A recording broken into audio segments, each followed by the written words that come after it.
Saudara-saudaraku yang terkasih, selamat berjumpa di Renungan Harian di channel Katolik kita.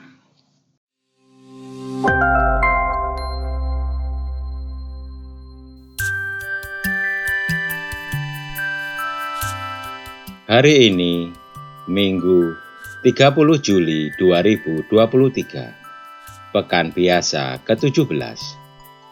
Bacaan diambil dari Injil Matius, bab 13, ayat 44 sampai dengan ayat 46. Sekali peristiwa, Yesus mengajar orang banyak. Hal kerajaan surga itu seumpama harta yang terpendam di ladang yang ditemukan orang, lalu dipendamnya lagi. Karena sukacitanya, pergilah ia menjual seluruh miliknya, lalu membeli ladang itu. Demikian pula hal kerajaan surga itu seumpama seorang pedagang yang mencari mutiara yang indah. Setelah ditemukannya mutiara yang sangat berharga, ia pun pergi menjual seluruh miliknya, lalu membeli mutiara itu. Demikian pula hal kerajaan surga itu seumpama jala besar yang ditebarkan di laut. Lalu terkumpullah berbagai-bagai jenis ikan. Setelah penuh, jala itu diseret orang ke pantai. Lalu mereka duduk dan memilih ikan-ikan itu, yang baik ke dalam tempayan, yang buruk dibuang.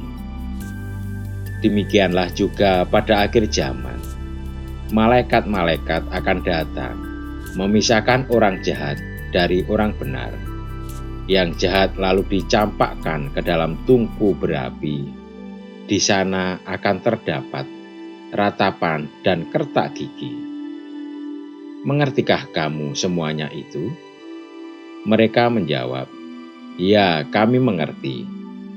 Maka bersabdalah Yesus kepada mereka, "Karena itu, setiap ahli Taurat yang menerima pelajaran hal kerajaan surga seumpama tuan rumah yang mengeluarkan harta yang baru dan yang lama dari perbendaharaannya."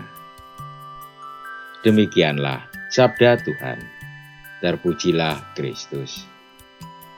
Saudara-saudariku yang terkasih, setelah Salomo mempersembahkan kurban sembelihan kepada Allah di Gibeon, Allah menampakkan diri kepada Salomo dan memberi kesempatan kepadanya untuk meminta sesuatu kepadanya. Pada kesempatan yang diberikan itu, Salomo hanya meminta satu hal, yaitu hikmat Allah dalam hidupnya sebagai raja. Hikmat inilah yang lebih diinginkan Salomo daripada kekayaan atau kejayaan. Jelas, semua kemegahan di dunia akan sia-sia, tetapi hikmat Allah akan membawa keselamatan. Melalui Yesus Kristus, hikmat itu kini telah diberikan dan dirahmati kepada setiap umat beriman, agar dapat mengetahui jalan menuju Allah. Setelah itu, tergantung kita umat beriman, mau terus mengusahakannya dan mengarahkan hati kepada tuntunan Allah itu atau tidak. Tanpa ada usaha dan keterbukaan hati kita, hikmat Allah yang ditawarkan kepada manusia akan sia-sia. Keselamatan akan didapatkan jika kita mau mencari dan mengusahakannya, bagaikan perumpamaan seorang yang menjual segala miliknya untuk mendapatkan ladang berisi harta karun besar.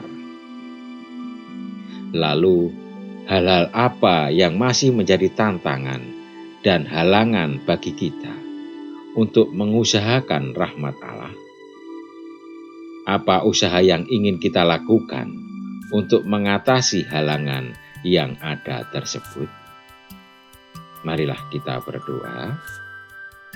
Ya Tuhan, Cerahkanlah budi kami untuk memahami tuntunan-Mu, dan kuatkanlah hati kami agar tekun mengusahakan apa yang menjadi kehendak-Mu. Amin. Saudara-saudariku yang terkasih, terima kasih atas kebersamaannya di dalam renungan harian ini. Kita akan berjumpa kembali di renungan harian berikutnya. Berkah dalam.